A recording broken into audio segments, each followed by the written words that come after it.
My name is David Hodson. I'm an English solicitor, mediator and a part-time family court judge.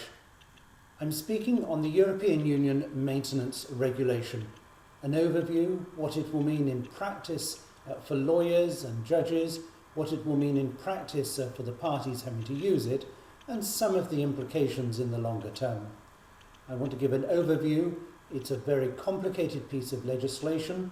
It's having considerable implications in relation to national law of very many countries, and so this can only be an overview.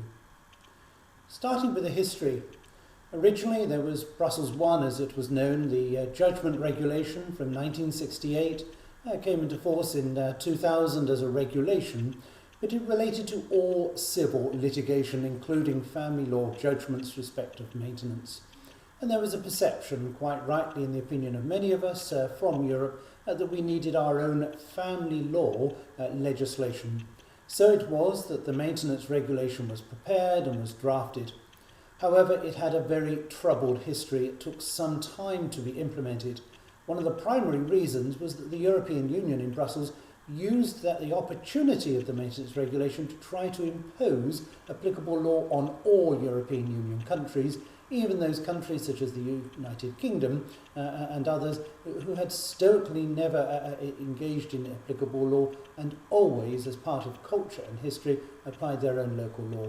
It took a lot of political discussions and negotiations, and eventually a compromise was reached. The legislation was brought into force on the 18th of June 2011 across the European Union.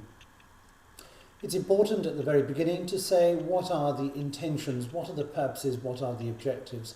And on any basis they must be very laudable, must be very praiseworthy, and are desperately needed, not necessarily in the very large big money cases, but right across the board, right across society, and including, frankly, a good number of single mothers desperately dependent upon maintenance from either the father of their children or their former spouse. The first is the automatic recognition of maintenance orders, maintenance agreements, some other maintenance arrangements across Europe. Second is automatic enforcement across Europe of similar maintenance orders and arrangements. Thirdly, there was the element of applicable law being introduced. Fourthly, there was the importance of a priority to proceedings and agreements. Each of these have their own particular place to play within the structure of the maintenance regulation. What are some of the implications for us in practice? Again, looking very much in the overview. One I think of the crucial element is certainly for the jurisdictions which do not have a separation of maintenance and property sharing, as many continental European countries do, is that now maintenance and property sharing may well be dealt with in different jurisdictions. Maintenance may be dealt with in one country, property sharing will be dealt with in another country. It's right to say that certainly within the United Kingdom this is a thoroughly alien concept. The perception is that it is right, it is beneficial for all the finances of the parties to be dealt with at one time according to one set of criteria, accepting of course the difference between income and property and how and when the assets were created, but nevertheless looking overall at one set of criteria for deciding all financial aspects of the parties.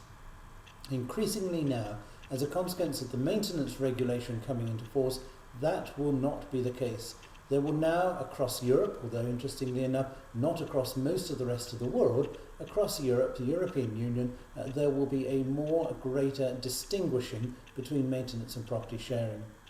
For those practitioners, lawyers, judges in continental European countries, civil law jurisdictions, this is quite normal, where maintenance is dealt with, usually ancillary to the divorce. Property sharing may be dealt with quite separately, a separate set of proceedings, perhaps even dealt with by a notary or other forms of lawyers involved in the process. So it must be said that the maintenance regulation is a very civil law piece of jurisdiction. It is not a common law piece of jurisdiction. And I'll come on in a moment to actually what maintenance means, because that is crucial. Brussels II, the divorce regulation applying across the European Union, has a feature known as lis pendens, first to issue. And this is fundamental again within the maintenance regulation. Crucially, it is important to say who is the first party to issue the proceedings, and whoever issues the proceedings first for maintenance will secure the maintenance being dealt with in that country, subject to a couple of other provisions, particularly regarding agreements.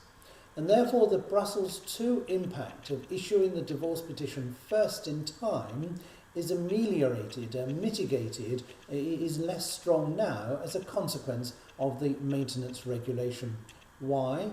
Simply because issuing the divorce petition first does not guarantee that maintenance will always be dealt with in the country dealing with the divorce. If there have been previous proceedings for maintenance in another jurisdiction, those proceedings will take priority. And this first to issue will again be crucial. Within England, certainly where the procedure is for a Form A to be issued to start off the financial proceedings, many solicitors now consider it a good practice, wise, to issue that at the same time as the divorce rather than waiting and relying on the so-called prayers in the divorce petition. But there's another element to the first to issue which is fundamental to the maintenance regulation and again will cause problems between civil and common law jurisdictions, of which judges, certainly in the civil law jurisdictions, must be aware of. Whereas in many continental European countries there is a culture of marital agreements entered into before the marriage, perhaps at the time of the marriage, or indeed sometimes during the period of the marriage, that is not so much a culture in some of the common law jurisdictions. Moreover, one of the biggest issues now facing the family law world, generally across the world rather than just within Europe, is what weight should be given to separate legal advice being given to the parties and separate disclosure being given to the parties before they enter into an agreement. Now, as far as the maintenance regulation is concerned, it doesn't matter. It is only important that it is in some permanent form of communication, in writing in one way or another, although in writing can be in a pretty soft form, electronic form. No need for any separate representation, no need for independent legal advice, no need for any disclosure. Now that goes totally against the grain in many common law countries because we are very aware that there are cases in which the parties have not fully understood the implications of entering into agreements. In England we have a major Supreme Court decision of Radmacher, in which the court was at pains to point out that provided the parties fully understood the implications of the agreement, then actually it didn't matter if there was not independent legal advice and disclosure. What was important is they fully understood the implications. There are many instances which in England we see a good number where across Europe one of the parties does not fully understand the implications, or there was a very significant level of pressure, marital pressure, family pressure, frankly duress to enter into these agreements.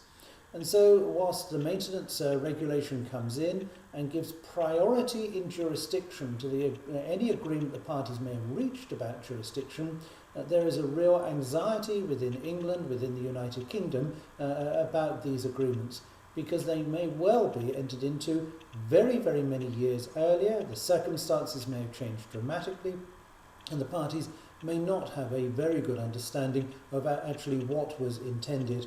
What is the impact of this? It gives jurisdiction. The maintenance regulation is clear. Where there is an agreement in which the parties have agreed which country will deal with the issues of maintenance, then that has priority over any other proceedings that may have occurred.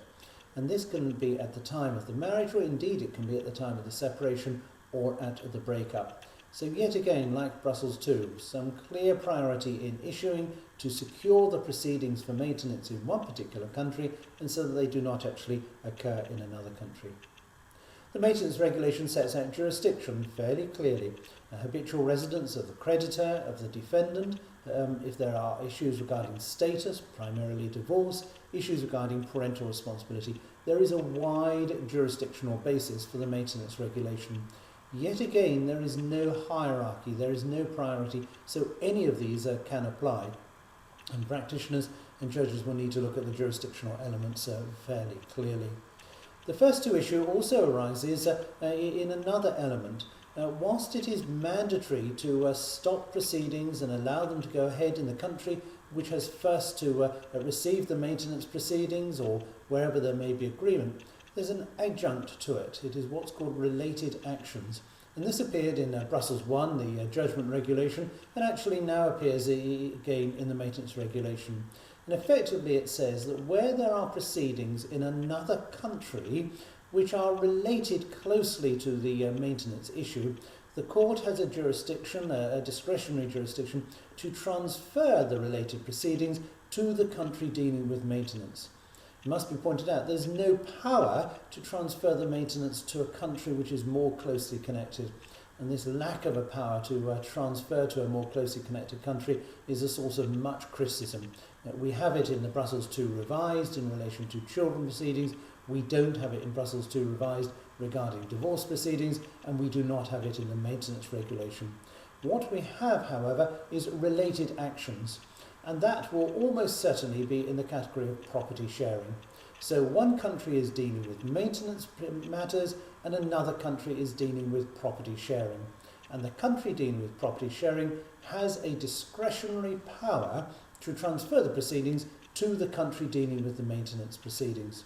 And certainly in the United Kingdom and in many other countries around Europe, we will be watching closely as to how that related power is dealt with. It's a problematical one. Will it be, in many cases, a simple transfer? Oh, well, country X is dealing with maintenance, therefore we ought to transfer all aspects of the finances regarding the party to that country to deal with it. Or will the country dealing with the property sharing merely adjourn those proceedings until the outcome of the maintenance proceedings in the other country? And we're very aware that there are some countries around Europe, Southern Europe, other countries around Europe, which are exceptionally slow, require a long period of separation for a divorce, and then the proceedings can be incredibly slow, and so we may be talking quite a few years before the property sharing can be dealt with. Thoroughly unsatisfactory. Seems to me that there's a third approach that may be adopted, is that where a court has property sharing powers, they actually get on and deal with those property sharing powers, and thereby, in doing so, they actually satisfy and answer the maintenance needs of the applicant. So I think this may well be a more satisfactory outcome, so that the maintenance actually doesn't therefore arise because it's dealt with by the property sharing. Won't arise in all cases, but it will be applicable in some cases. One obvious issue, of course, is what is maintenance? Now, in some ways, it's easy to answer. One says, oh, well, maintenance is the power of the court to order maintenance from one party to the other. And in some jurisdictions, in some countries, maintenance is understood as a spousal periodical payments, as alimony. That is thoroughly wrong, misleading and confusing as far as the EU maintenance regulation. Practitioners who are used to referring to periodical payment orders, orders made from out of income from one party to another, thinking in terms of maintenance, must immediately move on from that particular definition. In a couple of cases, a primary case of Van de Boogaard, the courts within Europe have defined maintenance as needs. It doesn't relate to alimony, it relates to needs. And therefore it doesn't really matter if it's a capital payment, a lump sum payment, a property transfer payment, or the classic alimony payments out of income on a periodic basis. If it represents needs, it is maintenance. And certainly that is the position adopted within the courts of England and Wales in a fairly strong fashion. And it's bound to say that many English settlements are still primarily based on needs, and therefore they will come within this category of maintenance. And so a house is transferred from joint names to the sole name of the wife because she needs it for primary accommodation with the children. That is maintenance. There is a lump sum paid from husband to wife in the classic traditional gender stereotype fashion, from husband to wife to represent her needs for income in a capital form, capitalised over a number of years. That is maintenance for the European Union regulation. And also, of course, the classic periodical payments. She needs this to adjust to the ending of the marriage, the difference in the standard of living after the period of the marriage. And that will be needs, that will be maintenance.